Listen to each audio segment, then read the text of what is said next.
안녕하십니까. 최종 마무리 강의 시간입니다. 이 최종 마무리 자료만 한 10회도? 아직 60일 남았죠. 60일이니까 하루에 한 6일에 한 번씩 보면 되죠. 6일에 한 번씩 보면 10번 읽으실 수 있습니다.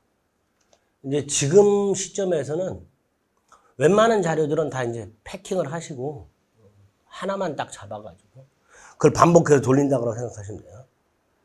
이 마무리 자료가 우리 시험에서 100%를 적중하지는 않습니다. 100% 적중하지는 않는데 7, 80점 맞출 수 있어요. 이거 한 10번 읽으시면. 그러니까 어차피 뭐 절대평가니까요. 그죠?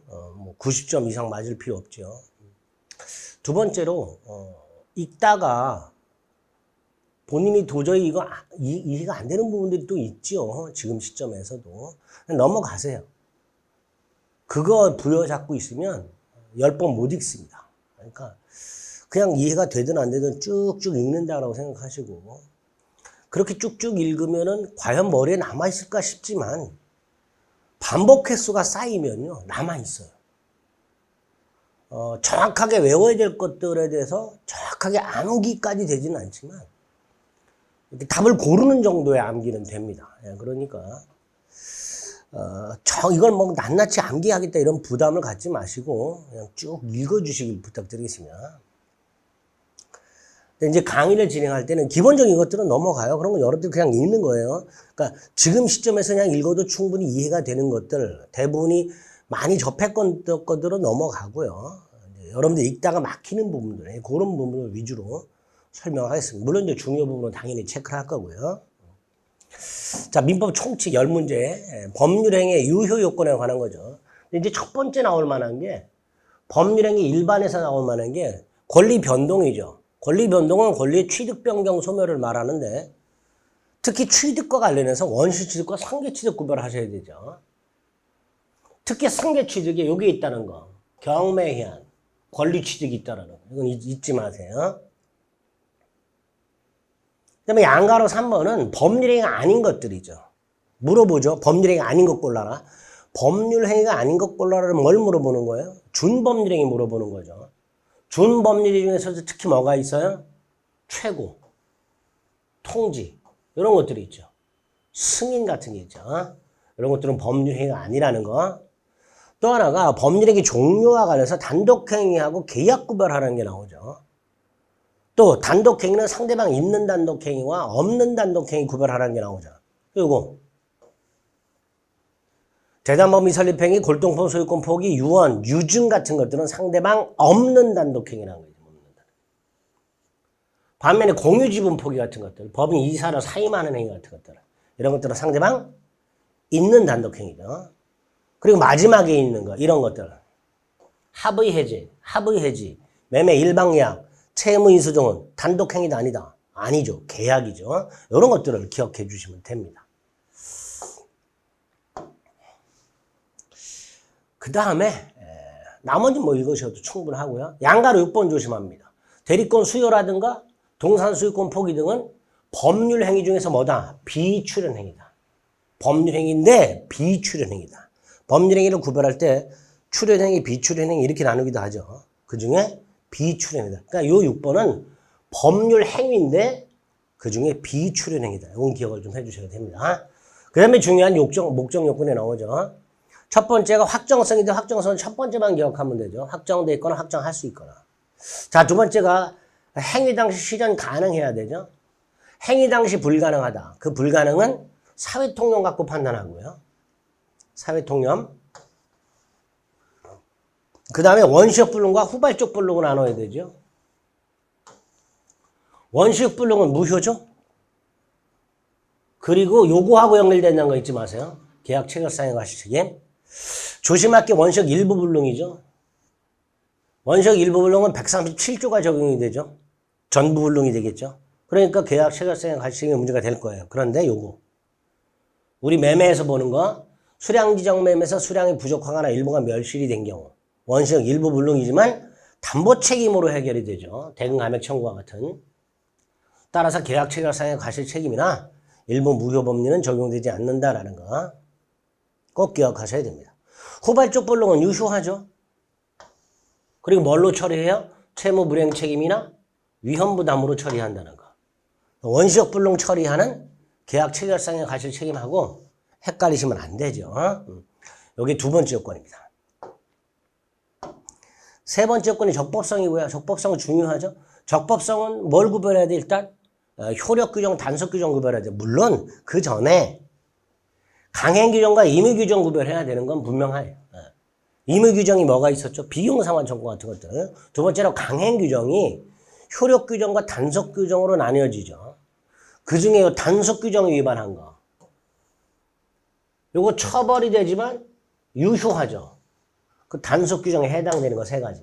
암기하셔야 되죠. 중간 생략 등기 금지 규정, 분양권 전매 제한 규정, 직접 거래 행위 금지 규정 꼭 기억하셔야 됩니다. 단속 규정이 예외적인 거예요. 대부분은 효력 규정이죠. 그 효력 규정은 일반적으로 강행 규정이라고 말을 하죠. 강행 규정을 위반하면 무효죠. 따라서 지인이 아닌 의사표시라든가 표현들이 따위가 적용될 여지가 없지요. 또 강행 규정을 위반한 자가 스스로 자신의 행위가 강행 규정에 의해서 무효라고 주장할 수 있지요. 그걸 주장하더라도 반사의 질성은 아니지. 주장하더라도 신규책에 반하지는 않죠. 이런 것들이 기억나시면 됩니다. 그런 것들이 지문에 나오는 거죠. 그 다음에 제일 중요한 반사의 질성이 나왔는데요. 반사의 질성은 일단 절대적 무효죠. 그래서 선의 제3적에 대항할 수 있다. 있다 기억하시고 있다. 그 다음에 반사의 질성에 해당되는 것들이 쭉 나오죠. 아닌 것들이 쭉 나오죠. 이거 구별하라고 나오죠. 그 중에 반사의 질서 행위인 것 중에서 잘 나오는 게 뭐죠? 보험금을 부정 취득할 목적의 보험계약, 과도한 위약벌 약정 이런 것들이 최근에 등장하는 것들이죠. 두 개는 꼭 기억하시고요. 반사의 질서 행위인 거. 아닌 게 있죠. 반사의 질서가 아닌 것들 반드시 외워야 되죠. 확인합니다.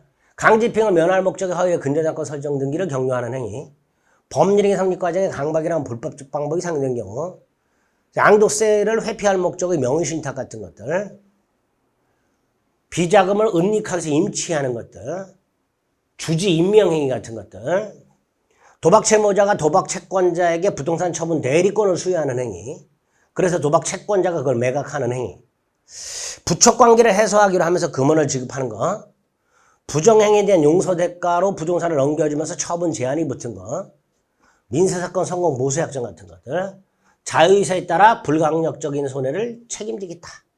일박이 부담한다는 특약을 하는 것들. 이런 것들은 다 반사의 질서가 아닌 것들입니다. 꼭 기억하셔야 됩니다. 그러면 이중매매 사례 형태로 대비하셔야 되죠. 갑이 을에게 부동산을 매각을 했다. 근데 등기를 넘겨주는 기전에 또다시 병에게 매각을 하고 병에게 등기를 넘겨줬다. 원칙적으로 먼저 등기한 자가 소유권을 취득하고 등기를 넘겨받지 못한 자는 채무 불이행 채무 묻는다 그랬죠. 이게 원칙이라 했어요. 다만 그 이중매매가 무효가 되는 경우가 있다 그랬죠. 자, 요건이 뭐죠? 매도인의 배임 행위와 제2매수인의 적극가담 행위가 있으면 반사의 질서에는 무효가 되죠. 이때 적극가담 행위가 뭐라 그랬죠? 단순히 제1매매 사실을 알고 있었다는 것. 이것만으로는 배임이 아니죠. 적극가담이 아니죠. 알면서도 매각을 유도하여 계약까지 체결해야 적극가담이 됩니다.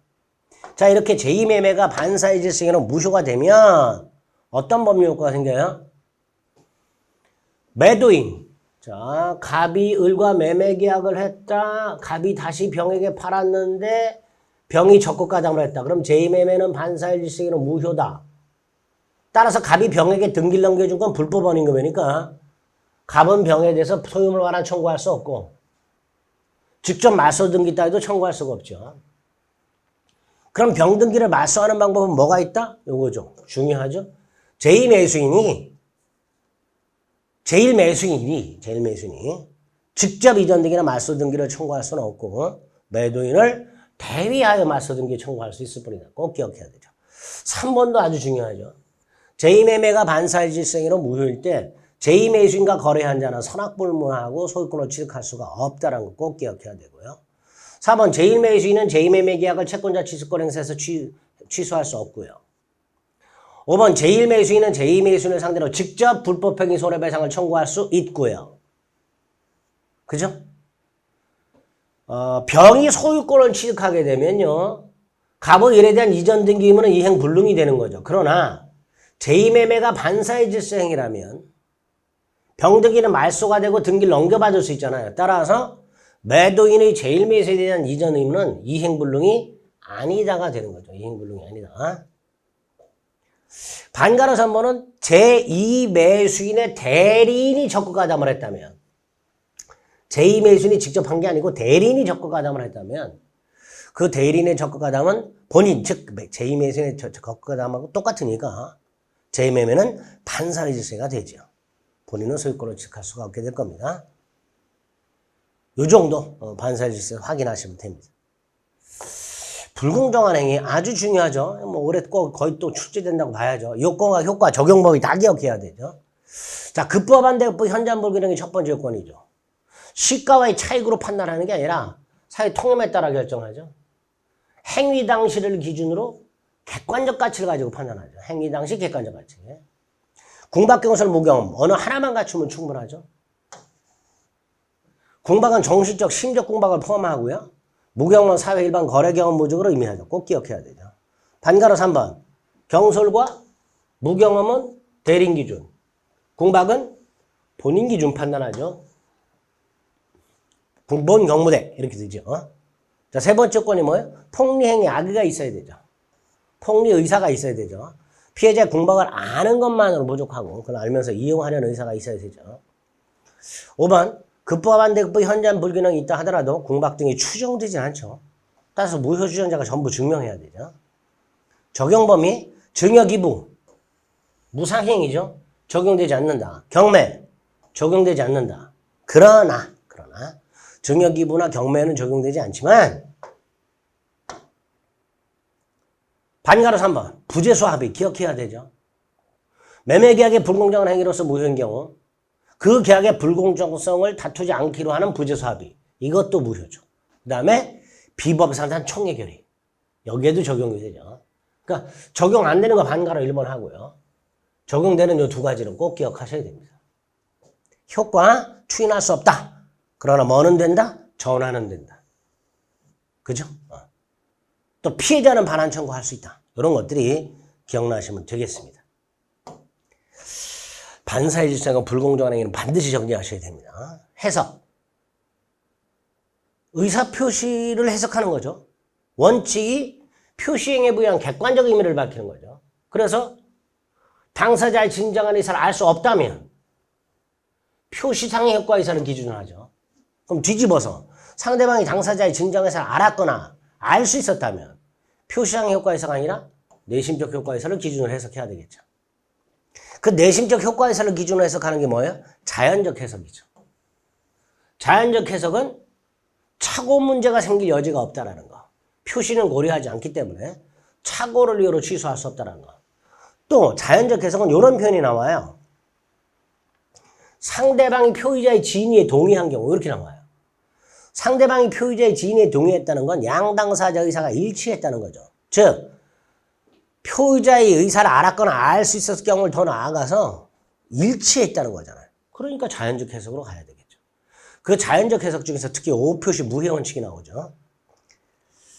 사례 형태로 나올 수 있으니까 대비하셔야 되죠. 각과 을이 갑수의 X토지를 매매 목적물로 합의하였으나 지분을 착각하여 계약서에는 Y토지를 게재하고 Y토지에 대한 등기가 경료되었다. 당연히 계약은 당사자 의사 합치한 대로 X토지에 대해 성립하였고. 그죠? 따라서 을은 여전히 X토지 이전 등기를 청구할 수 있으며 갑은 X토지 매매 계약을 착오를 이유로 취소할 수 없다 이렇게 나오죠. 을은 아직 소유권자가 아니기 때문에 갑에 대해서 진정 명예회복에 의한 이전 등기를 청구할 수는 없죠. 3번 Y토지는 계약을 한 적이 없으므로 Y토지에 대한 을명의 등기는 무효고요. 따라서 Y토지는 여전히 갑소유이기 때문에 을로부터 Y토지를 전득한 자는 선악불문하고 소유권을 취득하지 못합니다. 따라서 4번 갑은 을이나 병을 상대로 Y토지에 대한 말소 등기를 청구할 수 있죠. 또는 최종 등기 명의인인 병을 상대로 갑은 Y토지에 대한 진정 명예회복을 위한 이전 등기를 청구할 수도 있게 됩니다. 자연적 해석 꼭 기억하셔야 될 사례 형태다라고 생각하시면 되죠. 규범적 해석은 이게 원칙이죠. 상대방 입장에서 해석하는 거고요. 자, 특히 처분 문서는 매매계약서 따위를 말하는데 계약서가 진짜다라고 인정이 되면 당연히 그 계약서에 기재된 대로 내용을 인정해야 되는 게 원칙이죠. 또 계약서가 여러 장이 작성이 되어 있다면 마지막에 작성된 문서를 기초로 계약을 해석해야 됩니다. 규범적 해석은 이 두 가지 정도 기억하시면 되고요. 보충적 해석은 당사자가 깜빡하고 합의하지 않은 내용들을 당사자 의사를 추정해서 보충하는 걸 말하죠. 그러니까 이때 추정된 의사는 당사자의 실제 의사나 주관적 의사가 아니고 객관적으로 추인된 의사, 즉 추정된 의사를 말하는 거죠. 그러니까 보충적 해석은 당사자가 깜빡하고 빼먹은 것을 상상을 통해서 보충을 하는 거다라고 생각하시면 됩니다. 네, 범죄의 해석과에서 꼭 하나 기억하셔야 게 계약 당사자를 확정하는 거죠. 그 중에서도 특히 반가로 1번 행위자와 명의일이 다를 때 계약은 을이 체결하는데 계약서에는 갑이라고 써 있을 때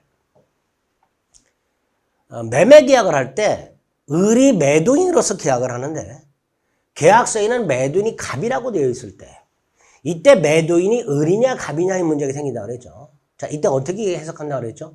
행위자 을과 상대방 병사의 의사가 일치하면 일치한 대로 반면에 일치하지 않으면 누구 입장에서? 상대방 입장에서 상대방이 계약 당사자를 누구를 이해했는가에 따라서 계약 당사자를 확정하게 됩니다.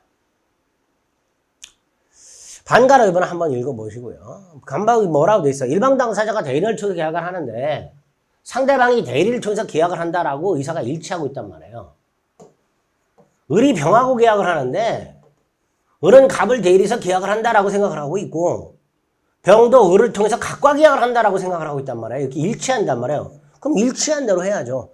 일치했으니까 일치한 대로 갑이 계약 당사자다. 이렇게 을이 아니라 갑이 계약 당사자가 되는 거죠. 그죠? 자, 6번하고 7번은 조문이죠. 법률의 당사자가 법령 중에 선량한 풍속 기타 사회질서와 관계없는 규정, 이거 뭐라래요? 의무규정이죠. 의무규정하고 다른 의사를 표시했어요. 의무규정은 안 지켜도 되니까 다른 의사 표시할 수 있죠. 그럼 당연히 그 의사에 의해야 되죠. 또 법령 중에 7번 선량한 풍속 기타 사회질서와 관계가 없는 규정, 의무규정. 그와 다른 관습이 있어요. 그리고 당사자 의사가 명확하지 않아. 당사자 의사가 명확하면 위로 가는 거예요. 의사로 가는 거예요. 당사자 의사가 명확하면 그 의사로 가는 거고요. 명확하지 않아. 근데 관행이 있어. 그럼 그 관행에 의해야 되죠. 6번하고 7번은 조문이니까 그대로 암기를 해두시면 됩니다. 8번 법률행위성은 법률적 판단 영역에 속하죠. 따라서 매매계약, 법률적 판단은요. 법원이 전속하는 거, 법원. 우리나라 법원. 그러니까 해석도 법원의 전속적 권한이 있는 거예요. 그래서 뭐라 그래요? 매매계약 사항에 이의가 있을 때 매도인 해석에 따른다는 특약이 있다더라도 이 특약은 법원을 구속한다 안 한다? 구속하지 않는다. 법원은 매도인의 해석에 따를 필요가 있다 없다? 없다. 그런 의미로 이해해 주시면 되겠습니다. 여기까지가 법률의 목적에 관련된 것들이죠. 체크해 준 거 위주로 집중해서 보시면 돼요. 전체를 쭉쭉 다 읽으시되 아까 10번 읽으시라고 그랬죠. 10번을 전체를 다 읽으시되 제가 체크해 드린 거는 조금 더 집중해서 읽어주시면 되는 거예요. 그러다 보면 한 4, 5번 가면요 쭉쭉 읽힙니다. 아시겠죠? 한번 해보세요. 제 말이 거짓말인지. 자, 의사표시와 관련된 것 중에 첫 번째 비진이 표시가 나왔죠. 표의자가 지인이 아님을 알고, 지인이 아니면 뭐예요? 의사표시가 불일치하는 걸 말하죠. 의사표시가 불일치함을 알고 한 것이라도 효력이 있다. 원칙적으로 표시한 대로 유효하다는 거죠. 다만 상대방이 표의자의 지인이 아니면 알았거나 알 수 있을 경우에는 무효로 한다.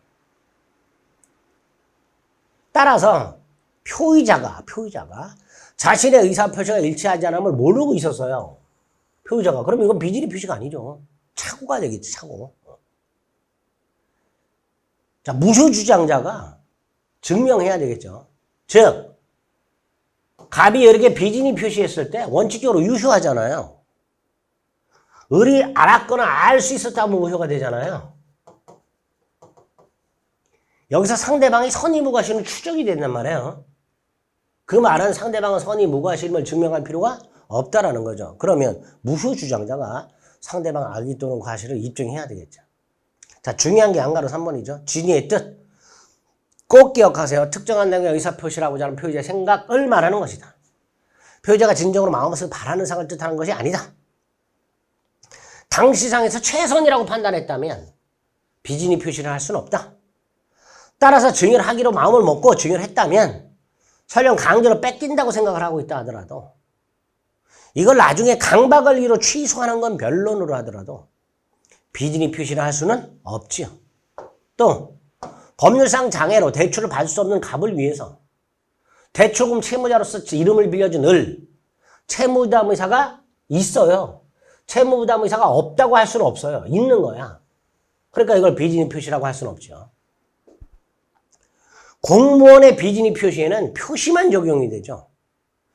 비진의 표시 규정이 적용이 안 돼요. 민법 107조는 공무원의 사지의사 표시 적용이 안 됩니다. 따라서 표시한 대로 그대로 효력이 생기고요. 대리권 남용의 비진의 표시가 유추 적용되기도 하죠. 기억해 두세요. 허위 표시는 상대방과 합의한 비진의 표시를 말하죠. 역시 선의의 제3자에게 대응을 못하는데 반가라 1번 조심하세요. 의사 표시가 불일치한데 그 의사 표시와 그걸로 달성하려는 경제적 목적, 마음속으로 생각하고 있는 목적과 표시가 좀 달라요. 마음속으로는 채권을 추심해 오라고 부탁을 하는 거야. 근데 겉으로는 양도한 것처럼 했어요. 추심 목적 채권 양도. 야, 네가 가서 돈 좀 받아와. 이게 목적이에요. 근데 겉으로는 채권을 판 것처럼 꾸며요. 이런 걸 민법상 신탁행위라고 합니다. 추심 목적 채권 양도가 대표적이죠. 이건 허위 표시가 아니라는 게 판례예요. 근데 문구가 어떻게 나와요? 이렇게 나오죠. 의사표시의 효과와 그 의사표시를 달성하려는 경제적 목적이 서로 다르다. 이런 표현. 이런 표현이 나오면 아 이건 민법상 신탁행위구나. 허위 표시가 아니구나. 이렇게 기억을 해두시면 돼요. 반가로 2번 합의가 있어야 허위 표시가 성립하죠. 상대방이 표의자의 지인이 아니면 안 것만으로 허위 표시가 아니죠. 합의까지 있어야 허위 표시가 됩니다. 상대방이 단순히 의사표시가 불일치한다는 걸 알았다는 것만으로 허위 표시가 아니죠. 반가로 3번은 아까 갑을 위해서 을이 자기의 이름으로 대출받는 건 비진의 표시가 아니라 그랬죠. 그런데 똑같은 상황에서 우리 대법원은 허위 표시로 만드는 경우가 있어요. 그러려면 뭐가 나와요? 양해라는 말이 나오죠. 갑이 대출을 받을 수 없어요. 을의 이름으로 대출을 받아요. 그럼 원칙적으로 을이 주채무자라 그랬죠. 그건 비진의 표시가 아니라 그랬죠. 그런데 만약에 금융기관이 이러한 사정을 양해했다면 이때는 허위 표시로 무효가 됩니다. 4번 근로자 을이 회사 방침에 따라 사직서를 내고 퇴직했다가 군대 갔다 와서 재입사를 했어요. 원래는 퇴직할 생각이 없었고 휴직을 하려고 그랬죠. 이게 진이에요. 그런데 사직서를 냈으니까 비진이가 되겠죠. 회사가 알고 있죠. 그러니까 퇴직 및 재입사 처리는 무효 이렇게 되겠죠. 퇴직 및 재입사 처리는 무효. 휴직한 걸로 처리하게 됩니다.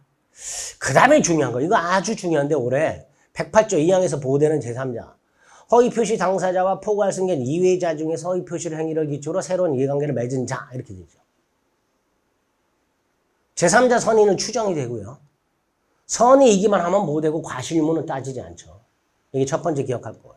그 다음에 그 기준에 따라서 제3자 인놈과 아닌놈 구별해야 되는데 먼저 인놈.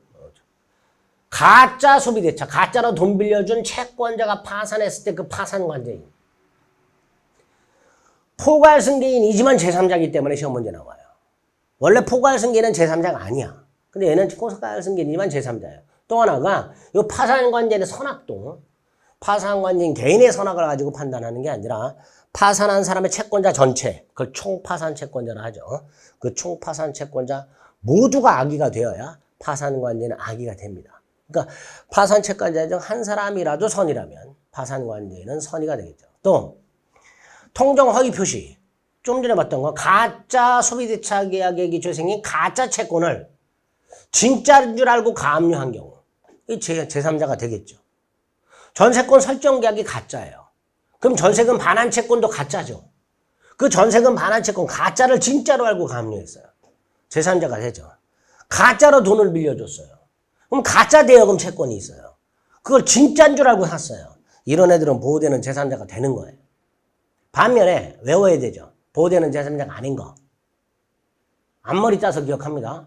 대리인이 허위 표시했을 때 본인 가장매매에 기초한 손해배상 채권의 양수인 가성인양, 채권 가장양도되었을 때 채무자, 대위행사자, 추심목적 양수인, 주식회사, 상속인, 수익자, 지위를 이전받은 자. 앞머리 따서 기억하세요. 특히 최근에 답으로 나오는 게 이 대위행사자가 다른 자격증에서 답으로 나온 적이 있고요. 지위를 이전받은 자. 이 놈도 다른 자격증에서 답으로 나온 적이 있습니다. 물론 다른 것들도 출제가 됐었고요. 어쨌든 108조 2항의 보호되는 제3자가 아닌 경우 꼭 좀 암기를 해 주셔야 됩니다. 이 사람들이 왜 제3자가 아니냐 따지지 말고요.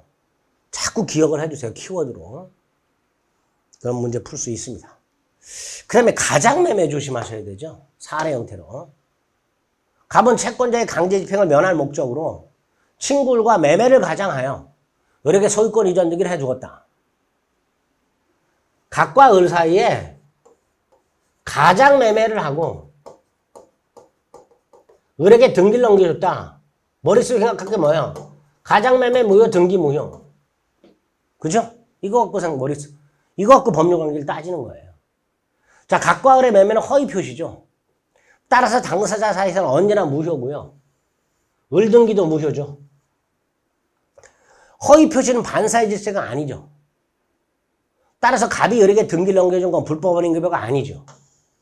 그러니까 소유권이 여전히 갑에게 있으니 갑은 을을 상대로 말소 청구나 진정 명의회복에 대한 이전 등기를 청구할 수 있죠.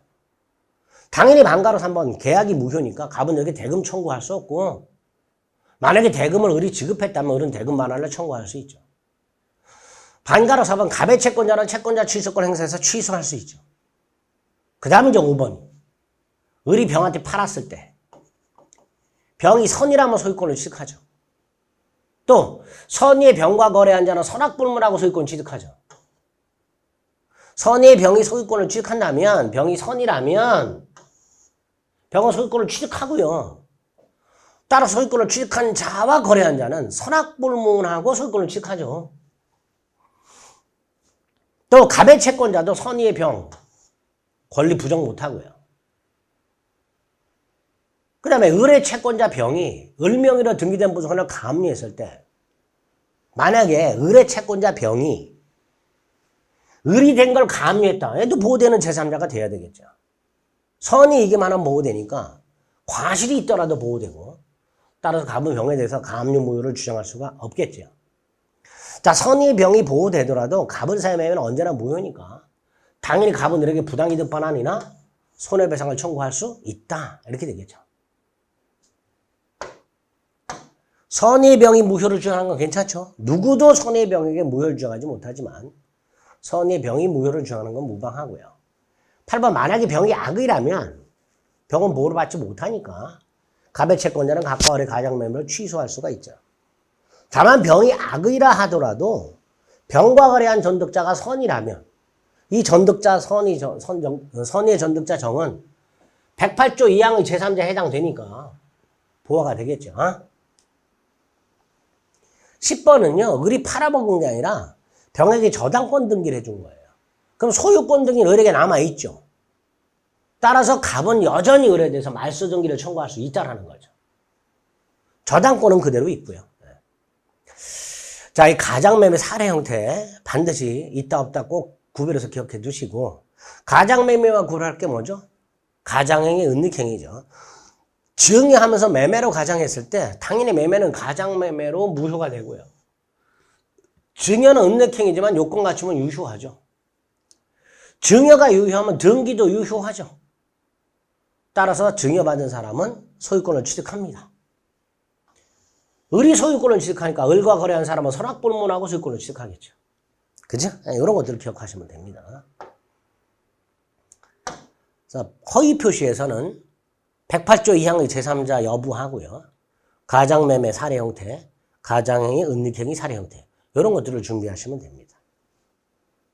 양가 어로번을 읽어보시면 되고 상대방이 없으니까 허위 표시가 성립할 여지는 없죠. 자, 중요한 착오가 남았죠. 중요분의 착오가 있을 때 취소할 수 있죠. 중대한 과실이 있으면 취소 못하죠. 착오 존재 여부는 당연히 행위 당시를 기준으로 하죠. 이 착오 대상은 장래 불확실한 사실도 착오 대상이 될 수 있죠. 양도세가 얼마나 부과될 것인가. 장래 불확정한 사실이죠. 이것도 착오 대상이 될 수 있다.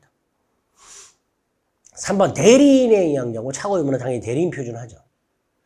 동계착오 조심하셔야 되죠. 우리 불법의 반사의 질서에서도 동계불법이 있었죠. 원칙적으로 동계불법은 반사의 질서가 아니지만 그 불법 한동기가 상대방에게 표시되거나 알려지면 반사의 질서가 된다 그랬죠.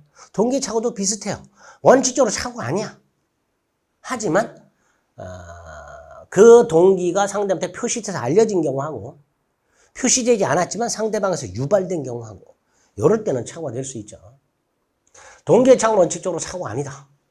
그래서 장래에 있을 어떤 사항 예컨대 요 건물 앞으로 지하철 입구가 들어설 것 같다. 근데 나중에 봤더니 지하철 입구가 다른 곳에 들어섰어. 이런 게 동계착오가 되는 거죠. 공장을 지을 수 있겠구나. 땅을 샀는데 공장을 짓지 못해. 이런 것들이 다 동계착오가 되는 거죠. 그죠? 그러니까 이런 동계착오는 착오라고 볼 수 없는 거죠. 동계착오를 우리 대법원은 이렇게 표현하고 있다는 거. 표의자가 장래에 있을 어떤 사항의 발생이 미필적임을 알아. 그 발생을 예상한 것에 불과한 경우. 이 땅에 이 건물 앞에 지하철역이 들어설 것 같아. 그래서 건물을 샀다. 상가를 샀다. 근데 지하철역이 저기 먼 곳에 들어섰다. 이런 것들이 뭐가 된다? 동계착오. 그거 말하는 겁니다. 자, 이 동계착오가 착오가 되는 경우 두 가지죠. 표시돼서 법률행위 내용이 되었다. 다만 이 경우에는 합의까지는 이루어질 필요가 없죠. 표시돼서 법률행위 내용이 되면 충분합니다. 또 하나가 뭐예요? 표시되지 않았지만 유발된 경우. 뭐죠? 표시되진 않았지만 유발된 경우. 이런 것들이 동계착오가 되는 거죠. 그러면 이제 중요분의 착오인지 아닌지 하고요. 중대한 과실이 있는지 없는지 구별하는 게 중요하죠. 중요 부분. 기준 중에 하나가 뭐예요? 경제적 불이익이죠. 누가 증명해요? 착오자가 증명해요. 착오자는 표의자라고도 하고요. 취소하려는 자, 효력을 부인하는 자라고도 하죠. 그 기준에 따라서 중요 부분 착오인 거 아닌 거 구별해야 되는데 반가로 2번이 중요 부분이죠. 아닌 거 기억해야 되죠. 반가로 3번. 중요 부분이 아닌 거 시가착오, 소유자 착오, 가압류등기 원인무효, 면적착오, 가압류등기 원인무효. 이 네 가지는 꼭 기억하셔야 되죠. 중요분의 착오 아닌 거 시가, 소유자, 면적, 가압류등기 원인무효. 중요분의 착오 아니라는 거 꼭 기억하셔야 되죠. 중대한 과실. 중대한 과실이 있다 없다 구별해야 되죠. 자, 중대한 과실이 있는 거 없는 거. 중개기관을 통하지 않고 개인적으로 토지 거래하면서 스스로 임야주 등을 확인하지 않은 거. 공장을 건축할 수 있는 여부를 관할 관청이 알아보지 않은 거. 두 가지. 중대한 과실이 있지요. 반면에 땅 살 때 꼭 청량해야 되는 건 아니죠. 따라서 청량을 안 했다 하더라도 중대한 과실이 아닌 거죠. 중대한 과실인 거 두 개. 아닌 거 기억해야 되죠. 또 이것 말고도 또 있죠. 중대한 과실이 아닌 거. 중개인 말을 믿은 거. 고려청자가 가짜인데 진짜로 착각하고 고가로 매수한 거. 이런 건 중대한 과실이 아니었죠. 그죠? 자, 누가 증명해요? 상대방이 증명하죠. 중요분 아까 표의자가 증명했죠. 중대한 과실을 누가 증명해요? 상대방 증명한다는 거 잊지 마세요. 취소를 저지하려는 사람이죠. 법률의 효력을 주장하는 사람이죠. 자, 어쨌든 중요분의 착오는 있지만 중대한 과실이 있으면 취소 못하는데 예외가 있죠. 반가로 5번. 잘 나옵니다. 중대한 과실이 있다 하더라도 상대방이 착오를 이용했다면 착오 취소할 수 있다. 7번. 착오를 이유로 취소했다 하더라도 상대방이 손해를 배상할 책임은 없다. 8번. 매매계약이 중요하죠. 계약이 적법하게 해제됐다 하더라도 상대방은 착오 취소할 수 있다. 중요분에 착오가 있다면 9번. 담보책임 성립 여부와 상관없이 취소할 수 있다. 착오 취소권 배제 약정은 유효하다. 간단히. 많이 보셨죠, 문제에서. 머릿속으로 정확하게 숙지하는 거예요. 사기 강박, 의사표시는 일치하는 경우죠. 그죠? 따라서 기망에 의해서 신원보증서류에 서명 날인한다는 착각이 빠져 연대보증서류에 서명 날인했다면 의사는 신원보증인데 표시는 연대보증이니까 의사표시가 불일치하죠. 따라서 착오만 착오. 사기는 적용할 수 없고 착오만 적용해서 취소 여부를 가려야 되죠. 즉 이런 경우를 뭐라 그래요? 제3자 기망에 의한 표시상 착오라고 하죠. 제3자 기망에 의한 동기의 착오. 요건 110조로 가는 거예요. 사기로 가는 거예요. 그러나 제3자 기망에 의한 표시상 착오는 이때는 이건 109조만 적용되는 거예요. 109조만. 구별하실 수 있어야 됩니다. 기망에 의한 표시상 착오. 사기는 안 된다. 착오 취소만 가능하다. 과실기망이 있을 수 없다. 2번. 기망에 의한 동기의 착오는 주관적인 것으로 충분하다. 그 다음에 그 기망의 위법성과 관련해서 고지 의무 있는 자가 고지하지 않았다. 뭐가 있죠? 공동묘지 종사실을 고지하지 않았다. 위법한 기망이죠. 매도인이 자기 거라고 속였어요. 이것도 기망이 될 수 있죠. 남의 걸 자기 거라고 속였어요. 이것도 기망이 될 수 있습니다. 그러나 시가를 속인 거는 기망이 아니죠. 상가 분양하면서 수익을 보장한다는 과장 광고. 이런 건 위법한 기망이 아니죠. 위법한 강박. 해악의 고지가 강박이죠. 강박이란 건 해악을 고지하는 거잖아요. 근데 해악의 고지가 없어. 강박이라 할 수 없죠. 객관적으로 실현 불가능하더라도 강박이 될 수 있고요. 고소 고발하겠다 원칙은 위법이 아니지만 부정한 이익을 취득할 목적이 있거나 수단이 부적당하면 두 가지. 부정한 이익 취득 목적, 수단의 부적당. 그럼 위법하죠. 4번. 의사결정의 자유가 박탈되는 정도다. 그럼 무효죠. 자, 그리고 이제 사기강박에서 조금 어려우면 중요한 거. 상대방이 있는 의사표시에서 제3자가 사기강박을 한 거. 이렇게. 갑이 을과 계약을 하는데 병이 사기강박을 한 거. 110조 2항에 뭐라고 돼 있어요? 상대방이 알았거나 알 수 있었을 경우에 하나에 취소할 수 있다. 이렇게 돼 있죠. 상대방이 알았거나 알 수 있었을 경우에 하나에 취소할 때 다만 단가로의 3번. 상대방의 대리인이라면 병이 을의 대리인이라면 이건 뭐하고 똑같다? 을과 똑같다. 그죠? 따라서 이때는 제3자의 사기강박이 아니라 상대방의 사기강박이다. 따라 상대방이 알았든 몰랐든 취소할 수 있다. 이렇게 되겠죠. 7번. 기망에 의한 동기의 착오가 생기면 사기 취소할 수 있고 착오 취소도 가능하죠. 반가로 2번. 기망을 한 자에게 손해배상 청구할 수 있는데 손해배상을 청구해서 반드시 먼저 취소할 필요는 없죠. 3번. 취소, 사기강박을 위한 취소와 불법행위 손해배상은 병존해서 중첩적으로 행사할 수 있지만 취소하면 생기는 부당이득 반환 청구권과 손해배상 청구는 병존하기는 하지만 선택적으로만 생각할 수 있죠. 병존하기는 하지만 둘 다 생기기는 하지만 선택적으로 행사할 수 있다는 거. 기망에 의해서 하자 있는 물건을 샀어요. 담보 책임 주장할 수도 있고 사기 취소할 수도 있죠. 의사표시 규정은 소송행위, 공법상에는 적용이 안 되죠. 강박의 소송행위가 강박에 의해서 이루어졌다면 취소할 수 없죠. 사기 강박에 의한 취소권 배제 특약은 무효죠. 위법이 들어있기 때문에. 착오 취소권 배제 특약은 유효하지만 사기 강박 취소권 배제 특약은 무효가 됩니다. 자, 의사표시로 발생은 조문 주시에서 보시면 되죠. 도달한 데 효력이 생기고 반가로 3번 직접 수령할 필요 없고 동거가적 수령도 도달이고 상대방이 정당한 이유 없이 수령 거절도 도달이고 반송되지 않았다 내용 증명이나 등기는 도달이고 통상의표는 아니고 양가로 2번 중요하죠. 통지 발송 후 사망하거나 제한능력자가 되어도 의사표시에는 영향이 없다. 3번 상대방이 의사표시를 받을 때 제한능력자라면 표의자는 대항 못한다. 표의자는 도달 주장 못한다. 그러나 제한능력자가 도달을 주장하는 상관없다. 상대방이 법정 대리 도달 안 후에는 표의자도 도달을 주장할 수 있다. 과실 없이 상대방이나 소재를 모르면 공시송달할 수 있다. 뭐 이런 것들이 확인이 되면 되겠습니다. 범죄의 목적, 그 다음에 의사표시, 여기까지 5문제. 지금 우리가 훑어본 거에서 5문제 답이 나와 있어요. 자, 대리. 첫 번째 대리권. 대리권에 대해서는 범위 아주 중요하죠. 임의 대리권의 범위는 수권행위 해석을 통해서 밝혀지게 되고요. 능동 대리권 속에는 수령 대리권이 포함되니까 대리는 대금을 수령할 권한이 있죠.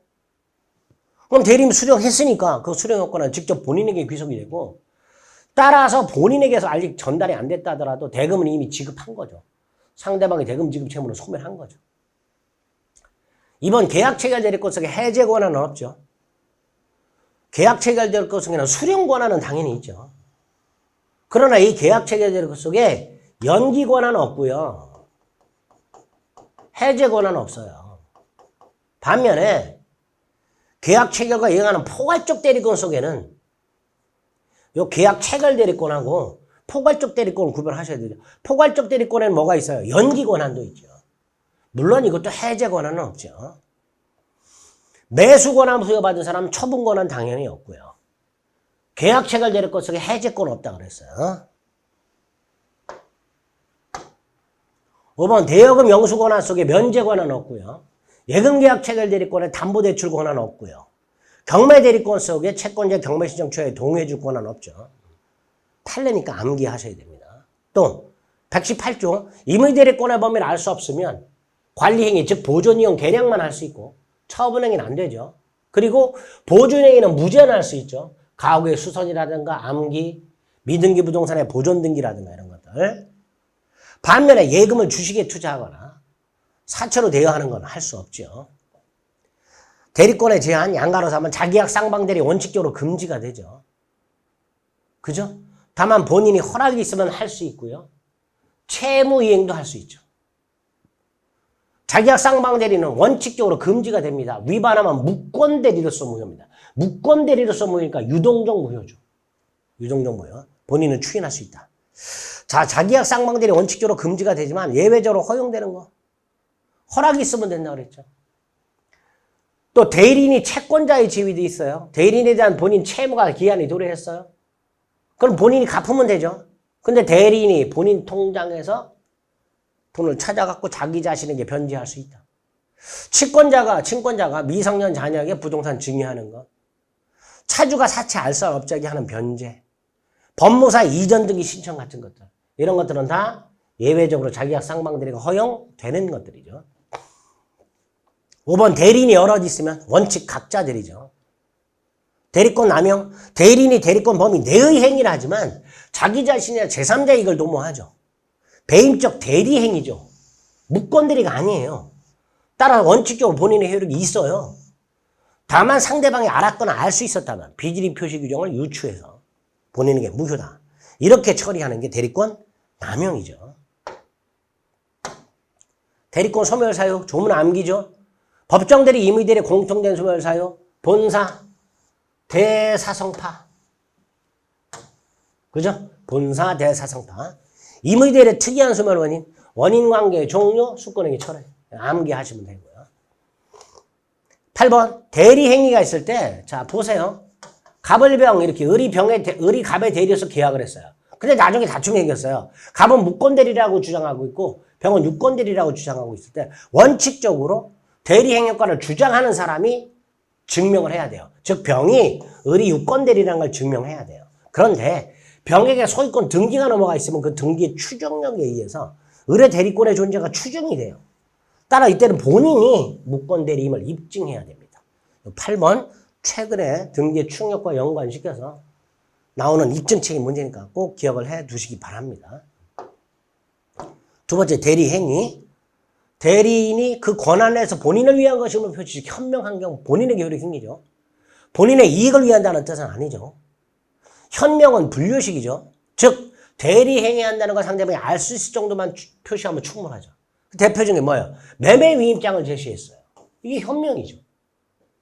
따라서 이건 대리 행위로 봐야지 타인 물건 매매로 봐서는 안 되죠. 수정 대리는 상대방이 현명하죠. 만약에 본인을 위한 것임을 표시하지 않으면 대리인 자기 행위로 보죠. 따라서 대리인은 이걸 착오를 이유로 취소할 수가 없죠. 다만 상대방이 알았거나 알 수 있었다면 다시 대리행위가 됩니다. 문제는 원칙, 본인을 표시하지 않으면 대리행위가 아니죠.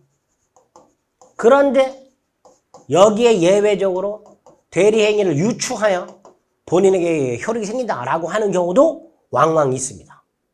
그러니까 본인을 위한 것임을 표시하지 않으면 원칙 대리행위가 아니어서 본인에게 무효예요. 단 법원에서 대리행위를 유추하여 본인의 효율이 있다라고 하는 경우가 하나 있고요. 또 하나 상대방이 알았거나 알 수 있었다면 일단 다시 대리행위가 되는 경우가 있고요. 이렇게 두 갈래로 간다는 거. 부부간의 일상가사 대리나 상행위 대리는 현명주의가 적용이 안 되고요. 자, 이번 대리행위 아닌 경우 어떤 경우죠? 본인을 위한 것임을 표시하지 않은 경우. 본인의 효력이 있다 없다? 없다. 다만 아까 뭐라 했어요? 두 갈래로 간다 그랬죠. 그 중에 하나 뭐야? 대법원이 뜬금없이 대리행위를 유추해서 본인의 효력이 있다라고 하는 경우. 본인과 아파트 관한 임대 권한을 부여받은 사람이 임대를 했다가 나중에 본인으로 가장하여 매각을 한 경우, 담보대출 권한이 있는 대리인이 본인을 가장했다. 대리행위는 아니지만 대리인을 유추해서 본인에게 효력이 있다. 이렇게 처리한다라는 거죠. 그죠? 다시 한번 본인을 위한 것임을 표시하지 않아요. 그럼 대리행위가 아니야. 따라서 원칙적으로 본인의 효력이 없어. 그런데 대법원에 의할 때 대리를 유추해서 1번, 2번 본인이 유효한 경우가 있고, 또 하나 조문. 요건 이제 대법원 판례고요. 또 하나는 상대방이 알았거나 알 수 있었을 경우에는 뭐가 된다? 이때는 다시 대리행위가 되는 거죠. 두 갈래로 갈 수 있다는 거. 대리행위 하자. 원칙 대리인 표준. 그죠? 그 대리인 표준하는 경우 대리인이 사기 강박을 당해야 본인은 취소할 수 있고, 대리인이 착오해야 본인은 취소할 수 있죠. 따라서 대리인의 표시와 본인의 의사가 달라도 이건 착오가 아니죠. 3번 대리인이 적극가담했다면 본인이 적극가담하고 똑같단 말이죠. 그런데 예외적으로 본인 기준하는 경우 특정한 행위를 위임하고 대리인이 본인의 지시에 따랐을 때 결과 본인은 대리인의 뭐를 주장하지 못한다. 부지를 주장하지 못한다. 또 하나가 뭐가 있었죠? 궁박은 본인 기준. 이런 것들이 기억나시면 되죠. 대리인의 능력, 대리인의 의사 능력은 있어야 되지만 뭐는 필요 없다. 행위 능력자임을 요하지 않는다. 따라서 미성년자 늘이 갑의 대리인으로서 대리행위를 했을 때 그 대리행위를 취소할 수는 없다. 그러나 본인과의 위임계약은 취소할 수 있죠. 이건 대리행위 아니니까. 효과는 직접 본인에게 희속이 되죠. 복대리. 대리인이 대리인 자신의 이름으로 선임한 본인의 대리인이죠. 본인의 대리인이라는 거 잊지 마시죠. 복대리인 선임하는 대리인이 아니죠. 대리인의 수권행위죠. 따라서 복대리는 언제나 임의 대리죠. 복대리인 선임하더라도 대리권을 소멸하지 않는다라는 거. 복대리권은 대리권에 의존하기 때문에 복대리권의 범위는 대리권의 범위를 초과할 수가 없으며 대리권이 소멸하면 복대리권도 소멸하죠. 본인의 대리인이죠. 본인의 이름으로 현명을 대리인을 해야 되죠. 본인을 위한 것임을 표시해야 돼요. 대리인을 위한 것임을 표시하면 안 되죠. 또 복대리권도 권한 없는 표현들이 기본 대리권이 얼마든지 될 수 있죠. 복인권 및 책임은 조문 암기해야 되죠. 임의 대리는 본인 승낙이나 부득이한 사유가 있을 때만 선임할 수 있죠. 원칙적으로 선임 감독에 관한 책임을 지죠. 다만 본인이 지명을 했을 때 책임이 면제되는 경우가 있죠. 부적임 또는 불성실함을 알고 통지 또는 해물 태만한 때만 책임을 지고요. 그게 아니라면 책임이 없죠. 대리인과 대리인 자신의 직접 처리가 필요한 경우, 아파트 상가 분양 대행 같은 것들은 본인의 명시적 의사가 있을 때만 복대는 선임할 수 있죠. 묵시적 승낙만으로는 복대는 선임 못하죠. 원칙적으로는 본인의 명시 묵시 승낙을 불문하되 요 경우만은 묵시적 승낙으로는 복대는 선임 못한다는 거. 동그라미 2번 같은 거.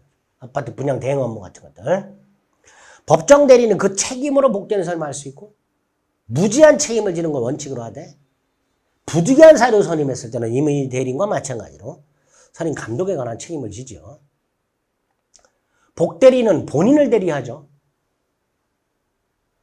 대리인과 동일한 권리 의무가 있고요. 이 정도를 복대리에서 확인하시면 되겠습니다. 복대리도 반드시 출제가 되니까 기억을 해두셔야 됩니다. 자, 그러면 이제 협의의 무권대리가 나왔는데요. 협의의 무권대리는 시간이 좀 됐으니까 좀 다른 시간에 살펴보도록 하겠습니다. 제가 체크해드린 건 무조건 암기하고 들어간다고 생각하시고 그것만 반복하시면 안 되고 다시 한번 부탁드립니다. 쭉쭉 읽어 나가시되 제가 체크해드린 것만 조금 중점적으로 더 봐주시기를. 그렇게 딱 10번만 읽으세요.